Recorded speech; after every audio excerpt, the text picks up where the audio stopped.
ৰাজ্য চৰকাৰৰ কৰ্মচাৰীসকলৰ বাবে জনাব বিচাৰিছোঁ এটা অত্যন্ত জৰুৰী খবৰ কাৰণ প্ৰশাসনত পৰিণত হৈছে মুখ্যমন্ত্ৰী লোকসেৱক আৰোগ্য যোজনা কৰ্মচাৰীসকলে আবেদন কৰিও পোৱা নাই ধন মুখ্যমন্ত্ৰী লোকসেৱক আৰোগ্য যোজনা এবছৰ পূৰ্বে আৰম্ভ কৰা হৈছে আৰু কৰ্মচাৰীসকলৰ পৰা নিৰ্দিষ্ট পৰিমাণৰ ধনৰাশি কৰ্তন কৰা হৈছে কিন্তু এই আঁচনিৰ পৰা আবেদন কৰিও লাভ কৰিব পৰা নাই ধন ৰাজ্যৰ কৰ্মচাৰীসকলৰ চিকিৎসাৰ সুবিধাৰ বাবে আৰম্ভ কৰা মুখ্যমন্ত্ৰী লোকসেৱক আৰোগ্য যোজনা আঁচনিখনৰ পৰা কৰ্মচাৰীসকল উপকৃত নোহোৱাৰ অভিযোগ উঠিছে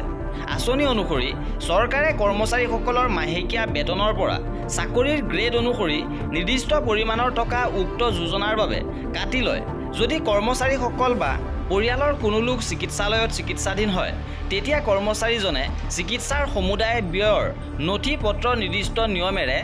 MMLSY পৰ্টেলৰ জৰিয়তে অনলাইন মাধ্যমত জমা দি ক্লেইম কৰিব লাগে ৰাজ্য চৰকাৰে পূৰ্বে ঘোষণা কৰা অনুসৰি কোনো কৰ্মচাৰীয়ে নিৰ্দিষ্ট নিয়মৰ মাধ্যমেৰে উক্ত বীমা ক্লেইম কৰিলে সংশ্লিষ্ট কৰ্তৃপক্ষই 45 দিনৰ পৰা 3 মাহৰ ভিতৰত কৰ্মচাৰীজনে ক্লেইম কৰা টকা বেংক একাউণ্টৰ জৰিয়তে লাভ কৰিব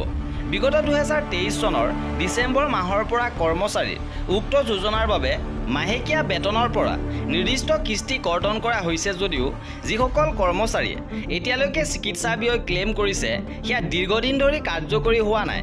জানিব পৰা মতে মাজুলীৰ এজন প্ৰধান শিক্ষকে তেওঁৰ কন্যাৰ গোল ব্লাডাৰ অপাৰেশ্যনৰ পাছত নিৰ্ধাৰিত নিয়ম অনুসৰি চিকিৎসা ব্যয় কাগজ পত্ৰ আৰু কাৰ্যালয়ৰ মুৰব্বীৰ অনুমোদন সহ MMLSY পৰ্টেল যোগে অনলাইন আবেদন কৰে বিগত ফেব্ৰুৱাৰী মাহতে কৰা উক্ত আবেদনৰ সকলো খুঁটিনাটি নিয়ম অনুসৰি শেষ কৰে যদিও আজি পৰ্যন্ত শিক্ষকজনে চিকিৎসা ব্যয় লাভ কৰা নাই 45 পৰা 90 দিনৰ ভিতৰত চিকিৎসা ব্যয় লাভ কৰিব লগা শিক্ষকজনে 180 দিন অতিক্ৰম কৰাৰ পাছতো যোজনাৰ ধন আদায় নোপোৱাত উক্ত যোজনাখনৰ ওপৰত সন্দেহ উপজিছে তেওঁ আৰু জানিবলৈ দিয়া মতে বিষয়টো সন্দৰ্ভত তেওঁ কেইবাবাৰো সংশ্লিষ্ট কৰ্তৃপক্ষক মেইল যোগে প্ৰশ্ন কৰিছে যদিও সংশ্লিষ্ট কৰ্তৃপক্ষই বিবেচনাধীন হৈ আছে বুলি জনাইছে একেদৰে মাজুলীৰ অন্য কেইবাজনো শিক্ষকৰো